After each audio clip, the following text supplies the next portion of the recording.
नीमलीपुरी नाम के गांव में एक अच्छी भूत रहती थी। वो बिना किसी को दिखाई दिए उनके छोड़े हुए खाने को खाकर अपना जीवन गुजार रही थी।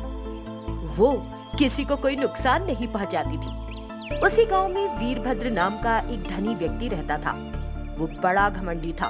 वो खुद को महान, बाकी को तुच्छ समझता था। उसकी तरह ही उसका एक बैल भी था जो बहुत बिगड़ैल था।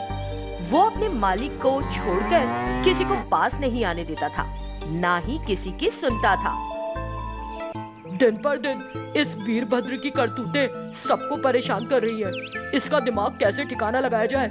इसमें समझ में न आने वाली क्या बात है? उसे गांव से भगा दो, तभी गांव वाले सुखी रहेंगे। ये कोई आसान काम नहीं है। पता नहीं इससे कब छुटकारा मिलेगा। इस तरह गांव के लोग वीरभद्र के बारे में बातें कर रहे हैं। उनकी बातों को अच्छी भूत सुन लेती है। एक दिन गांव में बाजार लगा है। वीरभद्र का बैल रस्सी तोड़कर गांव में घुस जाता है। जो भी सामने आता है उसे सींग से मारता है या उन्हें कुचल देता है। बाजार की दुकानों को बर्बाद करने लगता है। इस घटना से बहुत से लोग घायल हो जाते हैं। दुकानदारों का भी काफी नुकसान होता है। आज तो जान बच गई, नहीं तो गांव में कितनी लाशें पड़ी होती पता नहीं। वो तो सब ठीक है, पर जिन दुकानदारों का सामान का नुकसान हुआ उनका क्या? अब बिना कोई देर के हमको इस बारे में कुछ करना होगा। ऐसा कहकर सब मिलकर वीरभद्र के पास जाते हैं। अरे वीरभद्र भाई, आप कुछ बुरा ना सोचे तो एक बात कहनी है। आपके बैल के कारण हम सबको रोज नुकसान उठाना पड़ रहा है। वो रस्सी तोड़कर गांव में घुसकर कई लोगों को अस्पताल पहुंचा चुका है। दया करिए, इसका कोई तो मार्ग निकालना ही पड़ेगा। सब नम्रता पूर्वक निवेदन करते हैं, लेकिन बदले में तुम लोगों को इतनी विनम्रता दिखाने की जरूरत नहीं। तुम में से कितने लोग मुझे और मेरे बैल को गाली दे रहे हो मुझे पता है। यही नहीं, मुझे पता है तुम सब हम इस गांव को छोड़कर चले जाएं, यही सोच रहे हो। इसलिए मैं हमेशा के लिए मेरे बैल से छुटकारा पाने का एक मौका देता हूँ। वो क्या? इस गांव में जो भी मेरे बैल से मुकाबला करके जीत जाएगा, उसी दिन मैं और मेरा बैल गांव छोड़कर चले जाएंगे। कोई है इस गांव का जो मेरे बैल से मुकाबला कर सके? है तो सामने आए मेरे। इस तरह से कहने पर सब सिर झुकाकर चले जाते हैं। उसी दुख के समय भूतनी दिखाई देती है। बहुत सालों से आप सबका खाना खाकर जिंदा हूँ। मैं आप सबका ऋण चुकाना चाहती हूँ, इसलिए इस लड़ाई में मैं उतरती हूँ।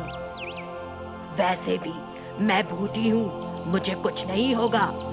ऐसा कहकर वो सबको सहमत कर लेती है। फिर सारे गांव के लोग वीरभद्र से, बाबूजी, आपके कहे अनुसार इस गांव में ही रहने वाली ये भूत इस मुकाबले के लिए तैयार है। ऐसा कहकर भूत और बैल से मुकाबले की तैयारी करते हैं।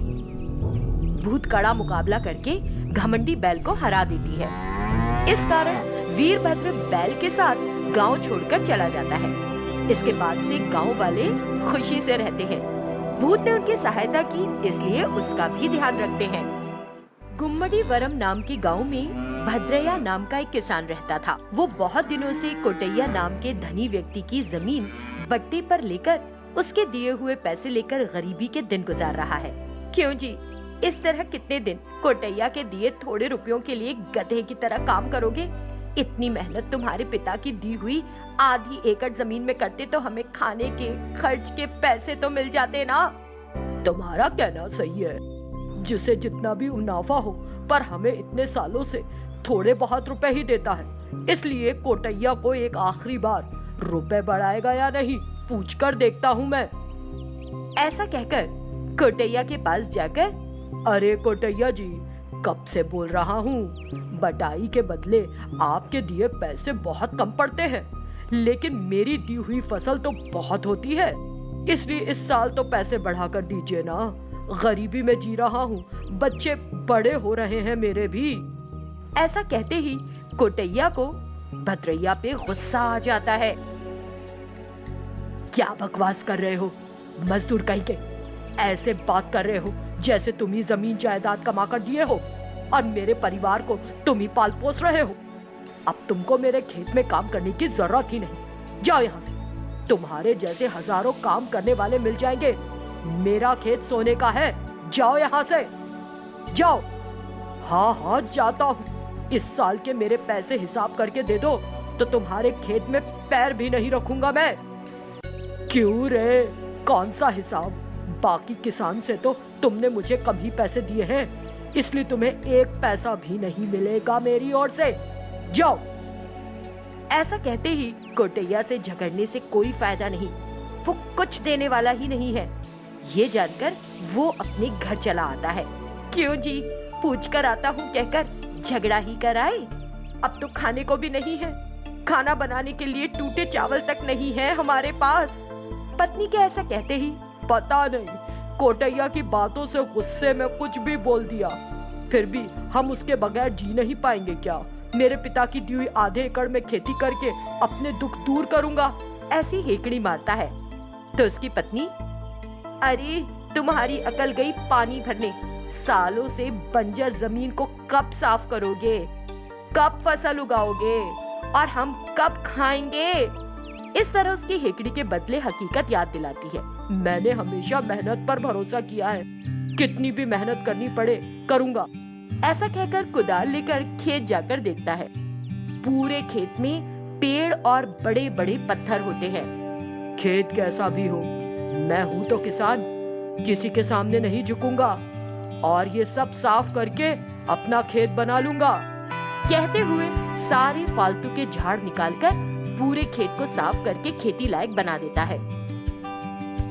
चलो, जमीन तो साफ हो गई है, कल आकर इन 2 बड़े पत्थरों को निकाल फेंकूंगा तो कल से हल चलाकर फसल उगा सकता हूँ। उस दिन घर जाकर दूसरे दिन पत्थर तोड़ने के लिए बड़ी हथौड़ी लेकर आता है। ऐसा सोचकर छोटे पत्थर को हथौड़ी से तोड़ने लगता है, तभी उसके अंदर से एक भूत निकलती है। अरे डरो मत, मैं तुम्हें कुछ नहीं करूंगी। मेरा नाम तुम्हें कैसे पता? कौन हो तुम? मुझे सब पता है, मैं एक भूत हूँ। मुझे एक तांत्रिक ने इस बोतल में बंद करके इस पत्थर में रख दिया था, तब से मैं सालों से बंद हूँ। तुम्हारी सहायता से मुक्त हो गई, इसलिए बताओ क्या सहायता करूँ मैं तुम्हारी? ऐसा कहते ही भद्रैया बहुत सोचकर, मेरी गरीबी दूर हो जाए, मेरे दुख दूर हो जाए, अब फिर कभी गरीबी ना हो, इतना पैसा चाहिए मुझे।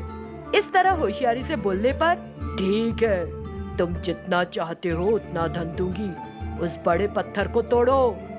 ऐसा कहते ही दुगने उत्साह से वो अपनी हथौड़ी से बड़े पत्थर को तोड़ता है।